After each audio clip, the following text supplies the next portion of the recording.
కావ్యమారన్ జాతకంలో దోషాలున్నన్ని రోజులు Hyderabad sun Risers disaster అయింది. ఇవాళ కావ్యమారన్ జాతకంలో కొద్దిగా యోగం ఉంది, ఆమె జాతకంలో ప్రజెంట్ మంచి యోగం ఉంది కాబట్టి ఇప్పుడు ఆమెది అప్పర్ హ్యాండ్ అయింది. సో మిథున రాశి జాతకానికి సంబంధించి కొద్దిగా ఫెచ్చింగ్ స్టార్ట్ అయింది. సో దానికి తగ్గట్టే ఇవాళ టీం కూడా సంయుక్తంగా ఆడుతున్నది, మంచి పేరు వచ్చింది. సో మంచి మంచి టీంల మీద గెలుస్తుంది. సో అభిషేక్ శర్మ అనేటువంటి వ్యక్తి 15 బాళ్ళు 16 బాళ్ళలోనే హాఫ్ సెంచరీ కొడుతున్నాడు హైదరాబాద్ సన్ రైజర్స్కు. అతను ఆపే శక్తి ఏమని కనుందా?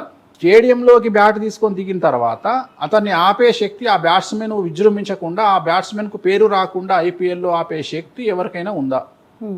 ఎంత పెద్ద తోపైనా సరే, భారతదేశంలో ఎంత పెద్ద తోపైనా సరే, చక్రం తిప్పగలిగిన తోపైనా సరే, ఒక్కసారి స్టేడియంలోకి వెళ్ళిపోయిన తర్వాత సిక్స్లు కొడుతుంటే నోరెళ్ళబెట్టి చూడడమే తప్ప. సో ఇక్కడ కూడా గదే, జ్యోతిష్యము అనేటువంటిది ఒక శాస్త్రము. ఈ శాస్త్రం ద్వారా జరగబోయేటువంటి విషయాలను సమాజానికి తెలియపరుస్తూ, జ్యోతిష్యాన్ని పెంపొందిస్తూ, జ్యోతిష్యం పట్ల నమ్మకాన్ని తీసుకొస్తూ, ఎట్ ది సేమ్ టైం నా పిఆర్ను పెంచుకునేటువంటి ప్రక్రియలో భాగంగా జరుగుతున్నటువంటి వ్యవహారం ఇదంతా కూడా. సో ఇక్కడ వేణుస్వామి చెప్పిండు అంటే, వేణుస్వామి రోల్ చేయడం వల్లనో, మీమ్స్ క్రియేట్ చేయడం వల్లనో, వేణుస్వామిని టార్గెట్ చేయడం వల్లనో జరగబోయేటువంటి ఫలితాలు, వచ్చేటువంటి ఫలితాలు అయితే ఆగిపోవుగా. ఖచ్చితంగా జరగాల్సినవి జరిగి తీరుతాయి కదా. సో దాన్ని అయితే ఎవరు ఆపలేరు కదా.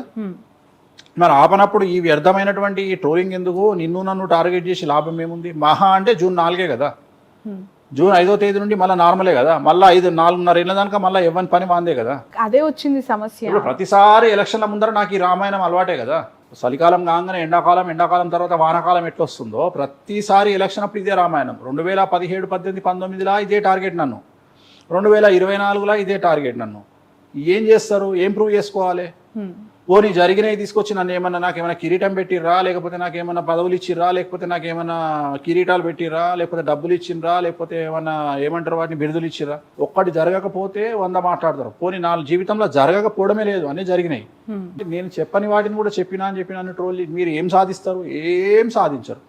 ఏం మహా అంటే మానసికంగా మీరు ఇంత లైట్ గా తీసుకుంటున్నారు, ఇంత లైటర్ వేలో అంటే యాక్సెప్ట్ చేసేస్తున్నారు. ఇది ఇంతే, ఇంకా మారదు, మనం మార్చేది ఏముంది అని ఎంత చాలా లీస్ట్ బాధ దాని గురించి.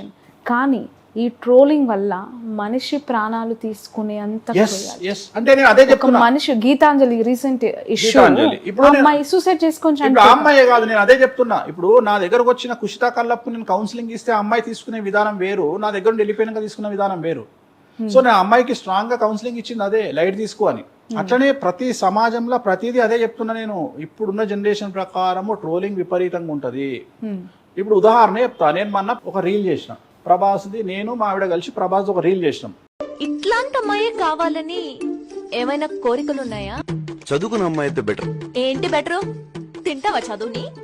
చదువుకున్న కాడి నుంచి నువ్వు నేను సమానం, బొంగు భోషణం అని ప్రతిరోజు గొడవలు. పుట్టే పిల్లలకి ఏబిసిడీలు ఒంట్లో నేర్పించుకుంటే చాలు. కొంచెం వాడండి అయ్యా. అది ప్రభాస్ గారు చూసారు. చూసి ఏమన్నారు, నాకంటే వేణుస్వామి స్టైల్గా ఉన్నాడు అన్నాడు కామెడీగా. అంటే అంత అవేర్గా ఉంటారు మా పట్ల. అంటే వేణుస్వామి గారి పట్ల ప్రభాస్ గారు ఉండే విధానం అది. మా ఉదాహరణ, నా ఫామ్లో పండిన సీతాఫలాలు తీసుకుపోయి నేను ప్రభాస్ గారికి పంపించిన. ఆయనకు నచ్చినాయి అంటే మళ్ళీ ఇంకోసారి ఇంకో కాటన్ పంపించిన.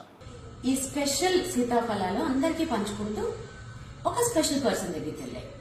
అవునండి, మన డార్లింగ్ ప్రభాస్ దగ్గరికే వెళ్ళాయి. ఇలా పంపించింది ఏమని చెప్పారంట. చాలా బాగున్నాయి, మళ్ళీ పంపించమని అడిగారట. నేను ఇవాళ పంపించబోతున్నాను ప్రభాస్ గారికి. సో ఇది సమాజానికి తెలియకుండా నేనేదో ప్రభాస్ని టార్గెట్ చేస్తున్నా అని ప్రభాస్ ఫ్యాన్స్ అందరూ నన్ను బండబూతులు తిడతారు. కానీ నేను ప్రభాస్ బాగుంటాము అనే విషయం వీళ్ళకి తెలియదు కదా. ఈ విషయం తెలియనటువంటి మధ్యలో వచ్చినటువంటి ఆమె కూడా నన్ను కామెంట్ చేసింది, కృష్ణరాజు గారి వైఫ్. ఆమె ఏమనుకుంటుంది అంటే, వాళ్ళ వ్యక్తిగత అంశాలు నాకు తెలియయా? నేను మాట్లాడను ఆన్ స్క్రీన్, నాకు తెలుసు. నాకు కృష్ణరాజు గారి ఫ్యామిలీకి సంబంధించిన అంశాలు తెలుసు, ప్రభాస్ గారి అంశాలు తెలుసు, ప్రతి హీరోకి తెలిసిన వ్యక్తిగతమైన అంశాలు తెలుసు. నేను అవన్నీ మాట్లాడను. నేను ఎందుకు మాట్లాడతా? జాతకం చెప్పడం వరకే నా బాధ్యత. సో సెలబ్రిటీ స్టేటస్ పెరుగుతున్న కొద్దీ టార్గెట్ చేయడము, వ్యక్తిగతమైనటువంటి డ్యామేజ్ చేయడము ఇవన్నీ సహజమే. దీనిని తట్టుకొని నిలబడితేనే మన జీవితం అనేది ప్రకాశవంతమవుతుంది.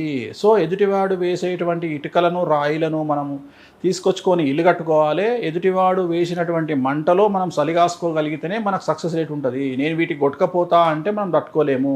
మన లైఫ్ కూడా పాపం గీతాంజలి లాగా మనం కూడా తొందరపాటు నిర్ణయాలు తీసుకోవద్దు. తనని టార్గెట్ చేసిర్రు, ఎవరు టార్గెట్ చేసినా నాకు అనవసరము. ఈవెన్ ఇవాళ మీరు నమ్మకున్నా గుంటూరు కారం అనే సినిమాను వాంటెడ్లీ నెగిటివ్ పబ్లిసిటీ ద్వారా ఫెయిల్యూర్ అని చూపించారు. వాంటెడ్లీ.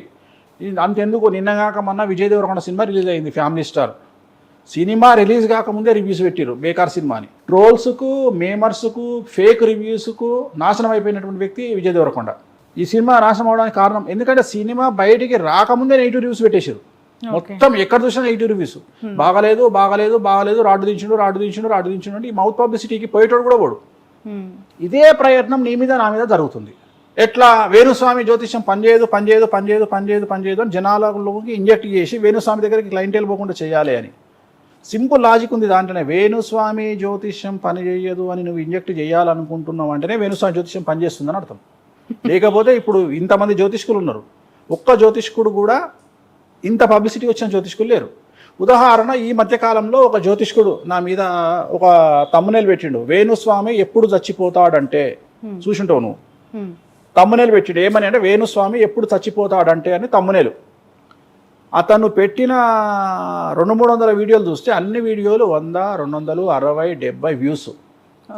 నాదొక్కటి మాత్రం 2,50,000 పోయింది. నా తమ్మునేలు పెట్టింది. That is my brand. Venu Swamy అనే బ్రాండ్ పెడితే అది. బట్ ఇప్పుడు మీకు పేరు మార్చారంటే కదా, వేణుస్వామిని వేలుస్వామి అని పిలుస్తారు. మంచిగా అడిగినావమ్మా నువ్వు ప్రశ్న. వేలుస్వామి ఎప్పుడు అవుతారు? అయితే ఇప్పుడు దీనికి ఒక రీజన్ ఉందమ్మా. ఇప్పుడు సాక్ష్యం నువ్వు దొరికిన ఇవ్వాలా, నువ్వు దొరికిన ఇవ్వాలా. అయ్యో నన్ను మధ్యలో నువ్వు దొరికిన ఇవ్వాలా, నువ్వు అనవసరంగా అడిగినావు. ఇప్పుడు వేణుస్వామి అనేది ఇప్పుడు ఉగాది నాడు జీటీవీలో ఒక కార్యక్రమం రాబోతుంది. ఎవరు బిత్తిరి సత్తి నా గెటప్ వేసుకొని వచ్చి నన్ను ఇమిటేట్ చేస్తూ చేసిన వీడియో. వేణుస్వామి అసలు ఈ వ్యక్తిని పరిచయం చేసింది ఎవరు? నాకు బిత్తిరి సత్య అనే వ్యక్తిని పరిచయం చేసింది ఎవరు?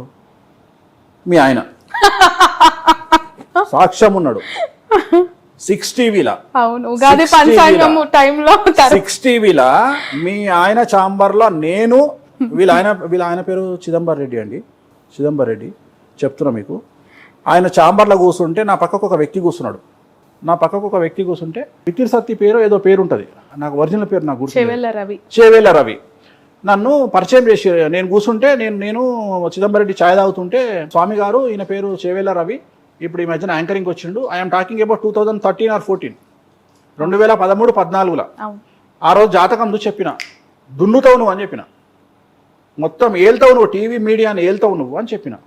దాని తర్వాతనే తీర్మాన వార్తలు పడ్డది ఆయనకు. ఇది మీ వారి సాక్ష్యంగా జరిగినటువంటి డిస్కషన్. ఆయన పొజిషన్కి వచ్చిండు కదా, మరి అలాంటి నన్ను ఆయన ఇవాళ అట్లా పెట్టి ట్రోల్ చేస్తున్నాడు అంటే దాని అర్థం ఏంది? నేనేమంటున్నా అంటే దాన్ని నెగిటివ్ తీసుకోవట్లేదు. నేను ఐఎమ్ సేలబుల్ ఐటమ్ అని ఫీల్ అవుతున్నా. ఇప్పుడు ఆపరేషన్ లేకుండానే మోకాళ్లకు ప్లాస్మా ట్రీట్మెంట్, మీ ఆర్థోపెటిక్ సమస్యలన్నిటికీ రోబోటిక్ టెక్నాలజీ ద్వారా తక్కువ ఖర్చుతో శాశ్వత పరిష్కారం, ఫ్రీ కన్సల్టేషన్, ప్రతి ట్రీట్మెంట్ పై 20% డిస్కౌంట్. ఈ ఆఫర్ కొద్ది రోజులు మాత్రమే, త్వరపడండి. V9 hospitals 9281465842.